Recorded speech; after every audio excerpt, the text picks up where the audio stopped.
Since Repair Clinic encourages you to perform this repair safely, a warning icon will appear when you should use caution. To replace a rear leveling leg pad on your Frigidaire laundry center, first have an assistant help you to move the appliance away from the wall or out of the closet. Now support the side of the appliance you're replacing the leg pad on.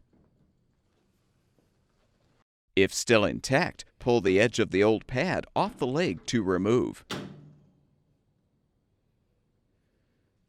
To install the new rear leveling leg pad, insert the center post into the leg and wrap the outside edge around it.